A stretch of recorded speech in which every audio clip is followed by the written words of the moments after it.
Dealing with a runny nose can be frustrating, especially without a tissue on hand, but there are several effective home remedies to alleviate your symptoms. Consider using a non-medicated saline solution or making your own by mixing warm distilled water with salt and baking soda.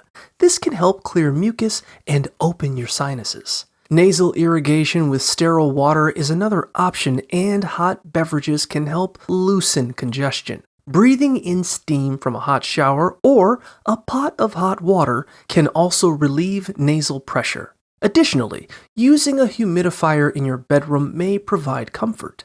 While zinc lozenges might shorten cold symptoms, it's essential to avoid triggers like tobacco smoke and allergens.